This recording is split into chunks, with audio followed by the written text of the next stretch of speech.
I did. live. You know the Here we go. sponsor. You know the sponsor that Beth, we're on. Ian Rappaport got suspended for. Does Seth understand how this works? Seth, you've been when doing the radio. When commercial's you hear done- in your headsets, you're live. Right. That usually means Yeah, shut up. we're on. Oh, I didn't hear live. Yeah, we're on. Coming down in 3, 2, 1.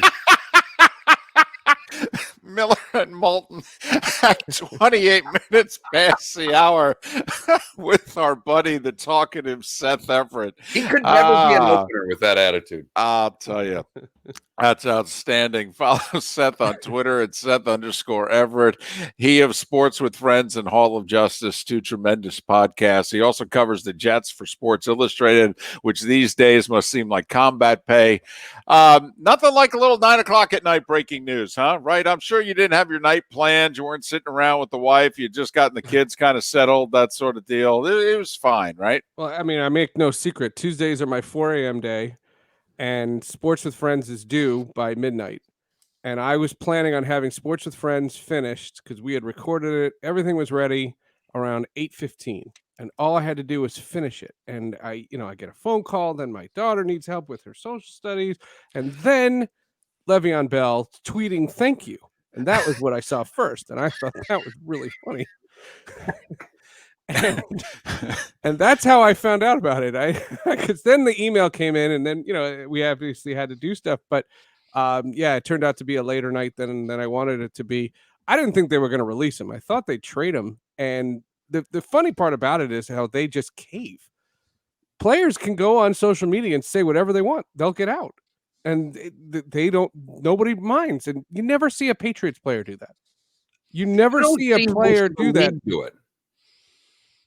I mean, it's so. I said you don't see most of the league do it. This is its own little soap opera right now with the Jets, and it's a bad soap opera, Seth. I mean, there are people who actually said aloud, "Hey, Joe Douglas, instead of releasing Le'Veon Bell, maybe you should just fire Adam Gase." And I know you said it wasn't going to happen. Do you still believe he can survive the season at this point? The problem is they don't have somebody to just slide in there. They're not happy with Greg Williams.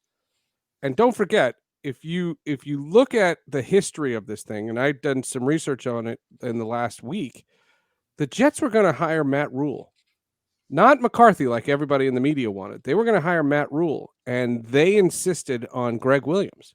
And Matt Rule said, hell no. And so Matt Rule doesn't take the job. He's still at Baylor, by the way, at that point. And they went to Gase because when Gase was asked, do you have a preference on defense? Gase said, I don't care. And so this was a champion for Greg Williams. They can't fire Gase and slide Greg Williams in. And I don't think they have a guy on their staff that knows how to be a head coach. So, no, I don't think Adam Gase gets fired now because I don't think they're – if the defense was what the defense was last year, which was a strength, that's a different story. But they think Greg Williams has been a joke this year, and he has been. Most importantly, since we have far more Dolphins than Jets fans listening, and the Jets play the Dolphins this week. I put $20. I put $20, giving 8. Take the Dolphins. Well, I was going to ask, do you think, and this is pro sports. I mean, we oftentimes are quick to say, oh, they've quit on this. They're professionals. Mm-hmm. All right. Professional athletes rarely quit on themselves or on a coach. But do you think the Jet situation is at the point where, they're not going to be given the effort that other teams are giving? No. And as a matter of fact, I want to say, if anyone cares, they're actually giving a lot of effort. They're playing really hard. They're professionals. They're doing their job. The problem is they suck. And the issue is going to be, now you take Le'Veon Bell out of the fold. Frank Gore is your number one back. And they still don't have 2 of their top 3 receivers, and their offensive line is banged up. They're not going to beat Miami. But other than that, how was the schedule changed, and all the Dolphins said was thank you. Dolphins host the Jets this week, a change because of COVID. They were supposed to play Denver. Throw away my magnet schedule. Exactly. We were talking about that. Seth, I worked in minor league hockey a lot of years. The pocket schedule is the most important piece of advertising that you have. like those And things. the pocket schedule now is not worth a damn thing. It's a rough day for a lot of marketing people, Seth. It's a rough day. And I'll tell you, I'm a you have a Twitch audience, so I'm a tech nerd. I wanted to see how fast the auto calendars updated. I wanted to know that, and I don't know why I wanted, and I kept checking, and I don't understand what the hell's wrong with me that I was wondering, because on my iCloud calendar it said Jets Chargers until about 6 o'clock, and then all of a sudden it became Jets Dolphins, and that was cool. Well, apparently, Joe Douglas anyway said we tried to trade him and we couldn't get any takers. Now, part of the problem is that when somebody wants out and they know they want out, and you're an hour away from releasing them, that all NFL teams say, well, do you think in this case that Douglas should have maybe suspended him for a week for conduct detrimental to the team, let it die down a little bit, and then, you still have a couple more weeks here to the trading deadline? The problem, though, is his conduct wasn't that brutal this time. What he did was he liked tweets. That's all he did. Well, he said he wanted out, though. No. But he said it in terms of when he was asked. And originally on Sunday, there were tweets, and a buddy of mine, this kid that I know, he was one of the tweets, and he just said the Jets should trade Le'Veon Bell, and he liked it. And that's it. And you know how Twitter sometimes promotes tweets that you like? Yes. That's all it is. That's literally all this was. So I can't suspend Le'Veon Bell for liking a tweet. I mean, it's actually, if you think about it, it's less than what Maury did from the Rockets. I mean, he went out and said free Hong Kong. He actually wrote something. He made a statement. He wrote the statement with a hashtag on it. He didn't like it. He wrote it. So, I mean, this is just and the fact that the NBA finals were on in China, that's a miracle. Yeah, exactly. For those that don't know, 5 and 6 on. Yes, for those that don't know, China said that basically the NBA had groveled long enough, and for goodwill, they put the finals on beginning with Game 5, which was an epic game. It was a great game, yeah. All right, let's switch gears to baseball. The Tampa Bay Rays keep winning.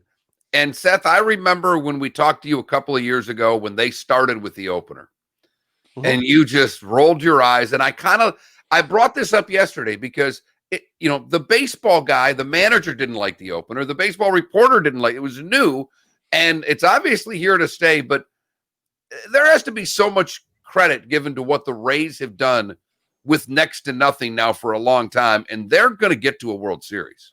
Well, let's clarify a couple of things. Number one, I don't hate the opener. I hated the shift. I didn't hate the opener. The opener to me was the combat to we're not going to get a starter. What I said was the union hates the opener. The union does hate the opener, and that's going to be a quintessential fight in 2021. The fact is that, and I didn't realize the timeline, but after the trade deadline, baseball announced that they were taking the off days away. So nobody could stock up on arms because there was no knowledge that you were going to have to adjust your rotations. That being said, they would love to have Walker Buehler on their team. They'd love that, but they don't. And so they go with this system where they use openers, and it's worked swimmingly. And in a system where they're not going to have a lot of off days, I think it works out to their advantage. The only difference in my sense with the Rays is that Dusty is kind of an old school manager, and he doesn't think outside the box like that. And I talked to Dusty over the weekend, and the reality of what the Astros are doing is they're probably on borrowed time anyway, and we know it. Well, and if you play baseball long enough, eventually what you are comes to the surface. The Astros were 29-31 over 60 games. The fact that they put together a nice little week and a half, now that it continues longer, the Rays have exposed what was exposed during the 60 games, which offensively they've struggled. Pitching-wise, they only have so much depth, etc. What's impressive about the Rays is That's the Rays series versus a 2-game series. And the Rays went 40-20 during the 60-game season, but now they're 8-2 in the postseason. Yeah. Which is, postseason baseball is actually more of the way the Rays play. And the other thing is the Rays do have 3 starters. I mean, they got Glasnow, they got Snell, and they got Morton. Now they only use them for about 5+ innings at a time, right. but they do have 3 starters. And look, I their will numbers say say 3 times through the order is no good. They get these guys out there, and they also get them out there feeling well, and that's the key. Yes. Well, and if you're not going to get off days, it's another reason why to only use them for about 80 to 90 pitches. All right. You mentioned, though, that the players you keep saying the game, the way it's played, needs to change. Mark and I talk about, I would really like to see baseball played a certain way. It's not being played that way anymore. If you're the Players Association, how are you going to be able to negotiate that? Honestly, I mean, like they're against the opener. I mean, the owners are going to look at them and go, "Yeah, why would we pay a guy $15 million when we can pay a guy $1.4?" The union has a problem. The union that's where there's going to be an impasse because they're not. This is not a salary cap versus no salary cap fight. This is not a revenue share versus 20% versus 23%. They're not fighting dollars and cents. They're fighting philosophy. Yeah. That's what the fight is, and that's why I wanted them to address that fight now, because what they're worried about, the union is they're worried about teams not going out to sign big time starters, right? And their worries are founded. That makes sense. Would they look at? There's always negotiation, and one of the things the union would love is universal DH because of the money that goes with that position. Would that be the counter, Seth? If they fight the opener, is that something come to the table with of trying to jam the DH through both leagues? Because that's a high paid position and that's a benefit for the union. What they're going to try to do is come up with slotting, and they're going to have positions and designated positions. And they want to come up with, if you are a everyday player, you get X, you're in a certain range. If you are a relief pitcher, you get X, get Y in a certain range. That's what they're going to try to do. And the league is going to say, screw that. We're not overcomplicating how we pay these guys. We pay them plenty. And they're going to cry poverty. That's the other part, is now they're going to cry poverty because don't forget, 10 owners didn't want this season to happen. So those owners are going to have to get on board. This 2021 negotiation is going to be just nasty, but not in the nasty sense. Like, it's not Bud Selig versus Don Fehr in that they don't trust each other. They like each other. They just don't agree that the league is in a position to implement these changes and the union can't do anything about it.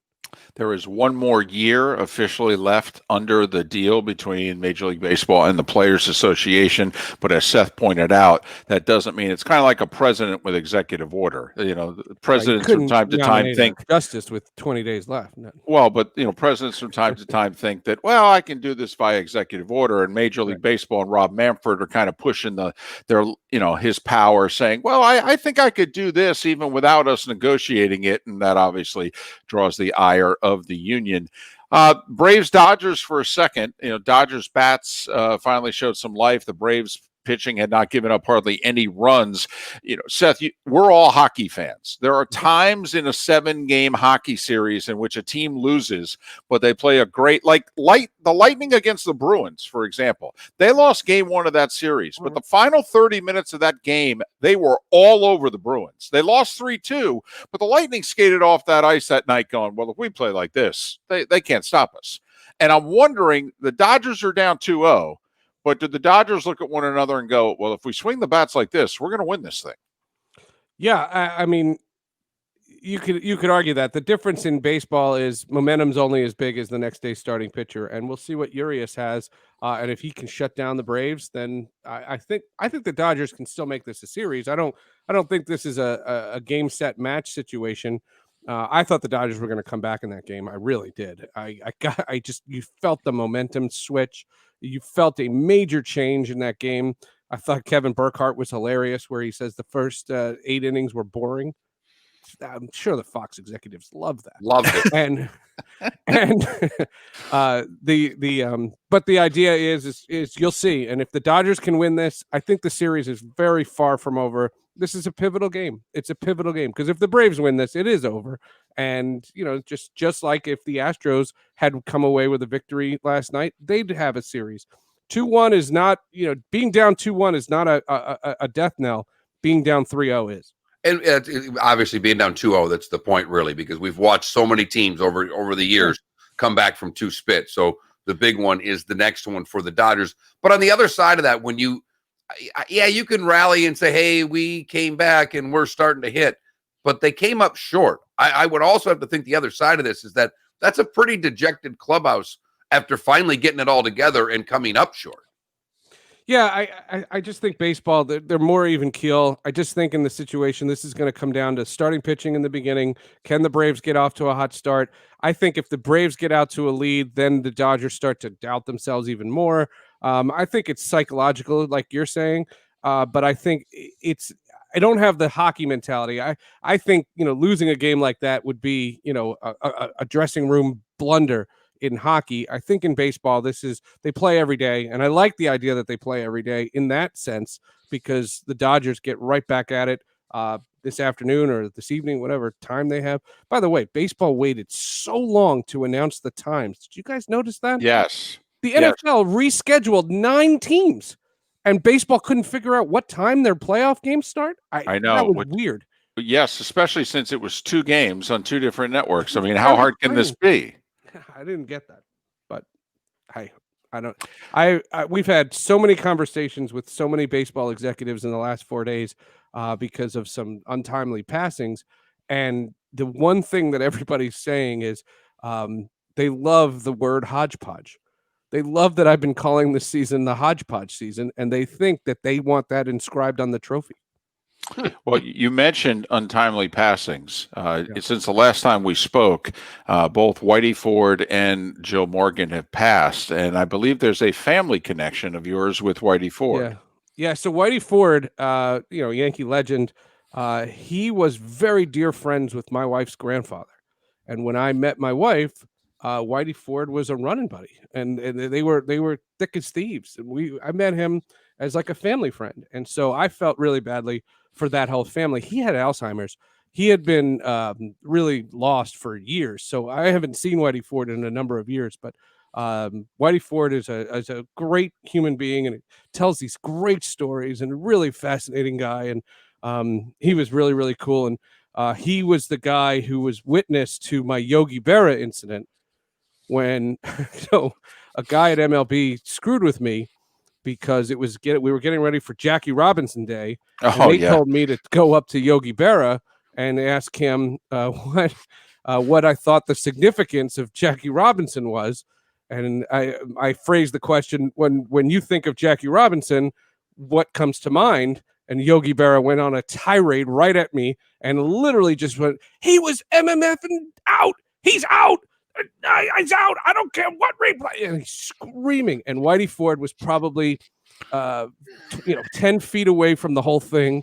And he didn't put the guy up to it, but he thought it was brilliant that happened. And he thought it was hysterical. And he told my wife's grandfather that story. And I was mortified. And the whole thing was really, really funny. He was a great guy. Joe Morgan was a very classy individual. I got a chance to know him, very ancillary. A lot of generation knows him as the Sunday Night Baseball guy. And I think we should acknowledge, number one, that he had a 9-year career with the Astros and that he had a 20-year career as the voice of a broadcast. We're a little older. We talk about Vince Scully and Joe Garagiola. John Miller and Joe Morgan are the next generation of that. And there's a whole generation of baseball fans that know him from there. And then baseball lost on Friday a third person, an executive that I was convinced was going to be the next commissioner of baseball. You said that on this show. Jimmy Lee Solomon. I treated it from 2002 when I met him on. I kissed his ring. I thought he was the man. I thought he was the guy that was going to take baseball into the next century. I really believed it. And I never thought Robbie Manfred was ever going to be the commissioner. And Jimmy Lee Solomon died of a heart attack at 64 years old. And he was working on a project with Jim Duquette, Dusty Baker, and Din Mann, the former executive vice president of MLB Advanced Media. And I spoke to all of those guys this weekend because the funeral arrangements are going to be on Zoom. And Jimmy Lee Solomon is a massive, massive loss. He left baseball about 8 years ago when Manfred took over, and probably because he considered him a threat. Well, I know, and you thought deep down that you thought Bud wanted Mr. Solomon to replace him as opposed to Manfred, that Solomon was more of the soul of baseball and that got the game, and Manfred was just a money guy. Single-handedly created the Futures game. He created the RBI program, the Reviving Baseball in Inner Cities. He created the Civil Rights game. He was the guy that made the Jackie Robinson 42 thing. Jimmy Lee Solomon, just a prince of an executive, just an amazing guy, and one of those guys that you could talk to for hours. And when I was doing my show on Fox Sports Radio, he was our sports business expert. He's a fascinating guy, a really tough loss for baseball. Seth, literally 10 seconds. I'm not playing around. What do you have? So Din Mann joined the podcast to talk about Whitey Ford, Joe Morgan, and Jimmy Lee Solomon. We dedicated it to those three guys. That's Sports with Friends, Hall of Justice. Hall of Justice, we review The Boys. And if you're watching on Twitch, Amazon Prime owns Twitch, go watch The Boys because it's one of the greatest shows ever. And we review season 2. He's Seth Everett. Sports with Friends, Hall of Justice are the podcast. Covers the Jets for Sports Illustrated. Follow him on Twitter at Seth_Everett. Seth, all the best. See you guys.